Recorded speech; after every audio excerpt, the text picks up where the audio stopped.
Report వచ్చిన వెంటనే DSC ప్రక్రియ ప్రారంభిస్తాం. ఇప్పటికీ టెట్ పూర్తి చేశామని చెప్పి అది కూడా ఈ నెలలోనే చేస్తాను కూడా నేను నిరుద్యోగులకు హామీ ఇచ్చాను. సో ఇట్లా ఇచ్చిన ప్రతి హామీ మేము ఒక పద్ధతి ప్రకారం నిలబెట్టుకుంటుంది కూటమి ప్రభుత్వం. ఇప్పుడన్నా జగన్మోహన్ రెడ్డి గారు వాస్తవాలు తెలుసుకుని ఎందుకు ఆయనకు 11 సీట్లు వచ్చినాయి, కార్యకర్తల దగ్గరికి వెళ్ళి గతంలో ఆయన చేసిన తప్పులు తెలుసుకుంటే బాగుంటుందని ఈ సభాముఖం ఆయన తెలుపుకుంటూ, దయచేసి గౌరవ ఉప ముఖ్యమంత్రి గారి గురించి కానివ్వండి, గౌరవ ముఖ్యమంత్రి గారి గురించి ఆలోచించి మాట్లాడమని నేను కోరుతున్నాను. ఈరోజు ప్రజలు వాళ్ళని గెలిపించారు. ఎవరికి రాని మెజారిటీలతో వాళ్ళు గెలిచి ఒక ముఖ్యమంత్రిగా ఉప ముఖ్యమంత్రిగా ఉన్నారు. వాళ్ళని కించపరిచే విధంగా మటుకు మాడితే మేము సహించాం. చాలా ఫర్మ్గా మేము కూడా మాడతాం. మిమ్మల్ని వదిలిపెట్టే ప్రసక్తే ఉండదు. గౌరవం అనేది ఇచ్చిపుచ్చుకోవాలి తప్ప ఏదంటే అది వాగితే మటుకు ప్రభుత్వం ఇక్కడ ఏదో కూర్చుని మేము వింటామనుకుంటే చాలా పొరపాటు పడతారని ఆయన కూడా తెలియజేస్తూ, ఇప్పుడు మీడియా మిత్రులకి అయిన ప్రశ్నలు ఉంటే దానికి సమాధానం చెప్పేదానికి నేను సిద్ధంగా ఉన్నాను.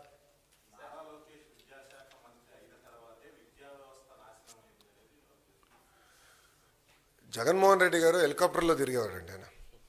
ఆయన పైన హెలికాప్టర్లో తిరుగుతుంటే కింద చెట్లు నరికిన రోజులున్నాయి. ఆయన హెలికాప్టర్లో తిరుగుతుంటే కింద ట్రాఫిక్ ఆపేసిన రోజులు కూడా ప్రజలు చూశారు. అందుకే వాస్తవాలు ఏం తెలీదు. గత ప్రభుత్వం 5 సంవత్సరాలు 12 లక్షల మంది పిల్లలు ప్రభుత్వ పాఠశాలకు దూరం అయ్యారు. ఎందుకు అయ్యారో ఆయన సమాధానం చెప్పమనండి. ఐబీ స్కూల్ ఆయన పెట్టలేదు. ఐబీ వాళ్ళ దగ్గర ఒక రిపోర్ట్ తీసుకునేదానికి 5 కోట్ల రూపాయలు ప్రభుత్వం వృధా చేసింది. టోఫెల్ ఎక్కడ సక్రమంగా అమలు చేయలేదు. సిబిఎస్ఈ స్కూల్స్ తీసుకురాలేదు. సిబిఎస్ఈ ఎగ్జామ్కి మన పిల్లలు పంపిద్దామన్నారు. నేను మాక్ టెస్ట్ పెట్టా. ఎందుకంటే నేను కూడా సిబిఎస్ఈ స్టూడెంట్. మాక్ టెస్ట్ పెట్టా. అది నేను చూసిన మాక్ టెస్ట్ నిర్వహించిన తర్వాత 90% మంది పిల్లలు ఫెయిల్ అయ్యారు. అప్పుడు నేను భయపడ్డా. ఎందుకంటే పిల్లలు రెడీగా లేరు. 3 సంవత్సరాలు పోస్ట్పోన్ చేసి పిల్లలు రెడీ చేద్దాం అనే లక్ష్యంతో పనిచేశాం. సో ఇప్పుడైనా వాస్తవాలు తెలుసుకుని ఆయన మాడితే బాగుంటుంది. అయినా ఇంత చర్చ జరగాలంటే శాసనసభకు రావచ్చు కదండి. ఎవరు రావద్దు అంటున్నారు ఆయన? ఏంటమ్మా? మీడియా మిత్రులు మీరు అందరూ ఒకటి గమనించాలి. రోడ్లపైన పోలీసుల సంఖ్య తగ్గింది. పోలీసులు పెద్ద కంపట్ల, పరదాలు లేవు. ఎవరంటే వాళ్ళు ప్రశాంతంగా రావచ్చు. ఆయన ఒక పులివెందుల ఎమ్మెల్యేగా ఆయన హక్కులు ఉన్నాయి. ఆ హక్కులను వినియోగించుకోవచ్చు. హౌస్కి రావచ్చు. ప్రజల సమస్యల గురించి అక్కడ ప్రస్తావించవచ్చు. కానీ నిన్న ఎప్పుడైతే భారీ మెజార్టీతో కూటమి గ్రాడ్యుయేట్ ఎమ్మెల్సీలు గెలిచారో ఆయన భయం పట్టుకుని బెంగళూరు నుంచి ప్రత్యేక విమానం వేసుకుని పరిగెత్తుకుంటూ వచ్చి ఈరోజు ప్రెస్ మీట్ పెట్టారు. 2 రోజులు మళ్ళీ బెంగళూరుకి వెళ్ళిపోతాడు. దాంట్లో ఎలాంటి డౌట్ వద్దు మీకు. కరెక్ట్గా 2 రోజులు ఉంటే 2 రోజుల తర్వాత బెంగళూరుకి వెళ్ళిపోతాడు. సో రమ్మని చెప్పండి. ఆయన్ని రమ్మని చెప్పండి. చట్టాన్ని ఉల్లంఘించి ప్రతిపక్ష హోదా ఇమ్మంటారు ఆయనకి. ఇప్పుడు జగన్మోహన్ రెడ్డి గారికి చట్టాన్ని ఉల్లంఘిస్తాం బాగా అలవాటు స్వామి. అందుకే అన్ని కేసులు ఉన్నాయి ఆయన పైన. ఇప్పుడు రూల్స్ ఏం చెప్తుంది? పార్లమెంట్ కానివ్వండి, అసెంబ్లీ రూల్ బుక్ చాలా స్పష్టంగా 10% ఉండాలి అని చెప్తుంది. మళ్ళీ ఆయనే గతంలో చెప్పాడు కదా. గౌరవ ముఖ్యమంత్రి గారిని చూస్తూ ఆ గతంలో ఆయనే చెప్పాడు కదా, ఒక 4-5 ఎమ్మెల్యేని లాగేస్తే ప్రతిపక్ష హోదా కూడా మీకు ఉండదు అని చెప్పాడు కదా.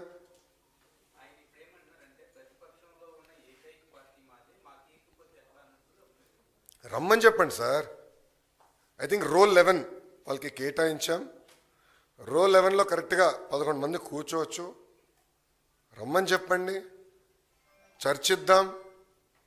వాళ్ళకున్న సంఖ్య ప్రకారం, అంటే ప్రజలు నిర్ణయించిన సంఖ్య ప్రకారం టైము వస్తుంది అని మాట్లాడచ్చు. ఎవరు మాట్లాడొద్దన్నారు? ప్రతి సభ్యుడికి స్పీకర్ గారు మైక్ ఇస్తున్నారు, డిప్యూటీ స్పీకర్ గారు మైక్ ఇస్తున్నారు.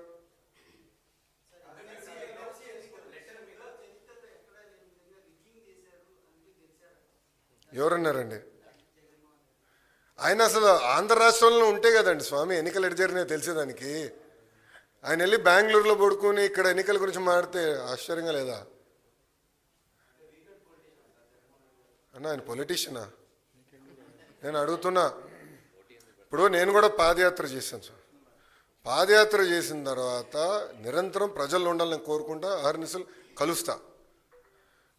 ఆయన్ని కలవకుండా అంటే 5 సంవత్సరాల్లో దాదాపు 20 మంది శాసనసభ్యులు ఆయన కలవలేకపోయారు. గుర్తుపెట్టుకోండి. ప్రతిపక్షానికి వచ్చిన తర్వాత కూడా ఇప్పటికీ 8-9 నెలలు అయింది. ఆయన సొంత కార్యకర్తలు కలవట్లేదండి. మళ్ళీ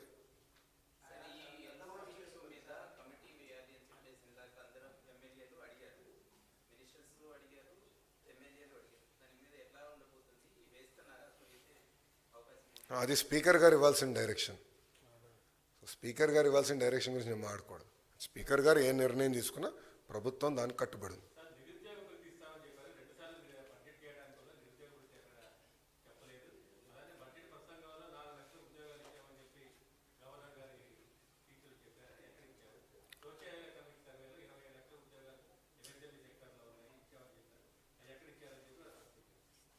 చాలా స్పష్టంగా నేను చెప్పింది మొదటి హామీ 20 లక్షల ఉద్యోగాలు కల్పిస్తాం అనేది మన ప్రభుత్వం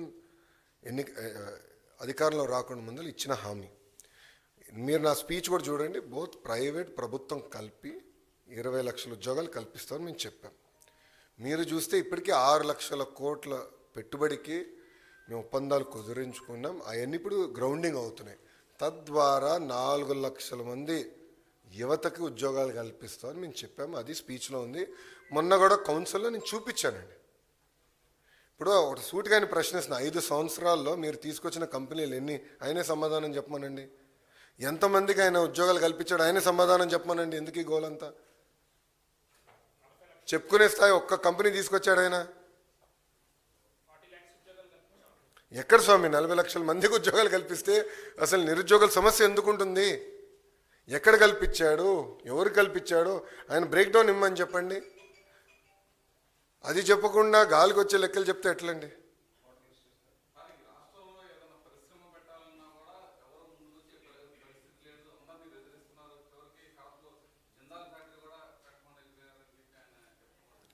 టీసీఎస్ ఎందుకు వచ్చిందండి? ఆసిలర్ మెత్తల్ ఎందుకు వచ్చిందండి? ఎన్టీపీసీ గ్రీన్ ఎందుకు వచ్చింది? ఎల్జీ ఎలక్ట్రానిక్స్ ఎందుకు వచ్చింది అని ఆయన కంపట్లేదా? ఆయన కంపట్లేదా? జిందాల్ గురించి ఆయన మాట్లాడుతున్నారు. ఆయన అధికారులు ఉన్నప్పుడు ఏం పీకాడు ఆయన? కడప స్టీల్ ప్లాంట్ పనులు ఎందుకు ముందరికి వెళ్ళలేదు ఆయన అధికారులు ఉన్నప్పుడు? పోలవరం పనులు ఎందుకు ముందరికి వెళ్ళలేదు ఆయన అధికారులు ఉన్నప్పుడు? అమరావతి పనులు ఎందుకు ఆపేశాడు ఆయన అధికారులు ఉన్నప్పుడు? దానికి స్పష్టంగా సమాధానం చెప్పమనండి. అది చెప్పకుండా ఏదంటే అది వాగితే ఎట్లా ఒప్పుకుంటాం? వాస్తవాలు దగ్గర ఉండాలి కదా ఆయన. ఎప్పుడు లేని విధంగా పెట్టుబడులు ఆంధ్ర రాష్ట్రానికి వస్తున్నాయి. మళ్ళీ ఇన్వెస్ట్మెంట్ మ్యాప్ పైన ఆంధ్ర రాష్ట్రం వచ్చింది. ఇప్పుడు ఒక్కొక్క కంపెనీ గ్రౌండ్ చేసుకుంటూ మేము వెళ్తున్నాం. అది మా పైన ఉన్న బాధ్యత కదా. ఏదండి?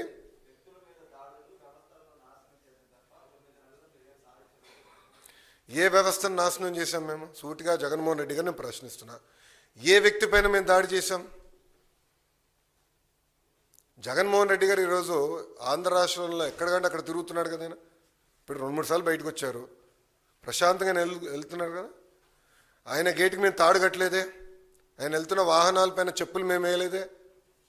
ఆనాడు చంద్రబాబు నాయుడు గారు పల్నాడు ప్రాంతానికి వెళ్ళాలంటే గేట్కి తాడు కట్టారండి. అంతేకాకుండా ఏకంగా అమరావతిని సందర్శించేదానికి మేమందరం బస్సులో వెళ్తుంటే వైకాపా కార్యకర్త చెప్పు ఆ బస్ మీద ఇసిరేశాడు. అప్పుడున్న డీజీ ఏమన్నాడండి? ప్రజాస్వామ్యంలో ఎక్స్ప్రెషన్ అంటే ఇది ఫ్రీడమ్ ఆఫ్ ఎక్స్ప్రెషన్ అంటే చూడండి ఏ స్థాయికి వెళ్ళారు. వాళ్ళు తప్పులు గతంలో చేశారు, దానికి వాళ్ళు చిక్కుంటున్నారు. దానికి మేమేం చేయగలుగుతాం? చట్టం దాని పని చేసుకుంటూ వెళ్తుంది.